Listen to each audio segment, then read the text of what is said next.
Olá, sejam todos bem-vindos a mais uma videoaula de História. Hoje trabalharemos a unidade temática O Mundo Moderno e a Conexão entre as Sociedades Africanas, Americanas e Europeias. Trabalharemos a habilidade essencial, ensino fundamental, 7º ano de História, número 3. Buscaremos identificar aspectos e processos específicos das sociedades africanas e americanas antes da chegada dos europeus, com destaque para as formas de organização social, para o desenvolvimento de saberes e técnicas, valorizando a diversidade dos patrimônios etnoculturais e artísticos dessas sociedades. Vamos trabalhar hoje civilizações africanas do século IV ao século XIII. Vamos aí para o nosso próximo slide. Reino de Gana, o Reino de Ouro. A região de Sahel abrigou diversos reinos. Um dos mais influentes foi o Reino de Gana, formado a partir do século IV, com a união de várias vilas, vilarejos e povos instalados na região onde hoje é conhecida como Mauritânia.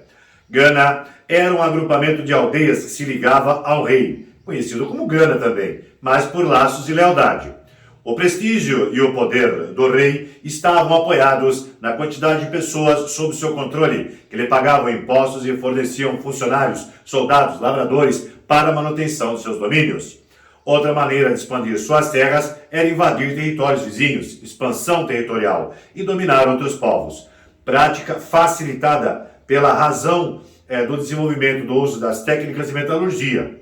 Com esse conhecimento, os artesãos produziam flechas com pontas de ferro, superiores às de seus adversários, que eram feitas em geral de ossos e pedras. Continuando, o reino de Gana tinha duas capitais, uma Kombi Saleh e a outra Gaba. Segundo arqueólogos, Kombi Saleh era uma cidade muito rica de mercadores muçulmanos, que chegou a ter mais de 20 mil habitantes, uma cidade muito grande até para os padrões europeus, enquanto Gaba, que significa o bosque, era a cidade real aonde vivia o rei e seus súditos. O ouro, a rede de comércios, uma eficiente administração sobre os impostos e tributos garantiram o crescimento e sobrevivência do reino de Gana por cerca de 6 séculos, até Kombi Saleh ser invadida pelos árabes do século XII e, posteriormente, o império ser absorvido pelo reino de Mali. Assim desmorona o reino de Gana. Vamos para o nosso próximo reino, nossa próxima civilização africana. O reino de Mali. Com a desagregação de Gana, houve um período de desordem na região, durante o qual os clãs e as aldeias deixaram de seguir o poder unificado. Segundo relatos orais do povo Mandinga, por volta do ano de 1230, um dos líderes do clã, Sudiata Keita, conseguiu vencer os grupos vizinhos e estabeleceu um comando único. Os antigos chefes continuaram a exercer o governo local das cidades-estados, mas cederam o título de Mansa, ou rei, ao guerreiro que os comandava, ou seja, Sudiata Keita. Assim iniciava-se o reino de Mali. O reino de Mali conquistou o antigo reino de Gana, controlou suas reservas de ouro, as rotas de comércio de Sahel, estendeu seus domínios para o leste ao longo do rio Níger e para o oeste até o Oceano Atlântico. Como vocês podem ver no próximo slide, a unidade do reino era relativamente fraca, pois dependia da aceitação do Mansa pelos governos locais.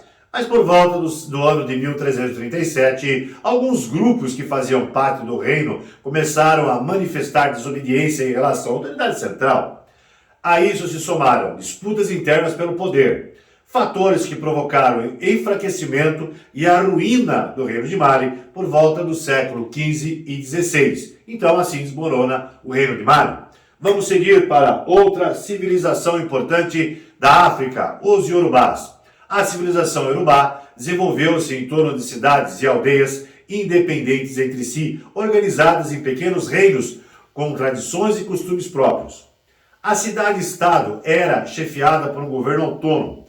As cidades-estados yorubanas estavam unidas pela crença de que todos os habitantes descendiam de Oduduá, divindade que teria concluído a missão dada por Olodumare, o Deus Supremo, de criar o mundo. Os líderes políticos e religiosos, os Obás, eram considerados sagrados, descendentes dos Ododuá, e detinham poder político e religioso. A religião desempenhava papel importante entre os Yorubás. Quando uma criança nascia, por exemplo, era encaminhada ao Babalorixá, um sacerdote, para a determinação da divindade, o orixá, que iria acompanhá-la e orientá-la por toda a vida. Após esse momento, a pessoa teria compromisso com seu orixá, protetor, e os cumpria por meio de sacrifícios, oferendas, alimentos, objetos e promessas. A partir do século XVI, muitos Yorubás foram capturados, escravizados e trazidos à força para as Américas, inclusive no Brasil. Aqui chegando, participaram ativamente da formação da cultura brasileira, sendo uma das suas principais contribuições o candomblé. Ok? Vamos então para a nossa próxima civilização africana, os Bantus. O termo Bantu refere-se a diversos povos africanos que falavam línguas de origem comum.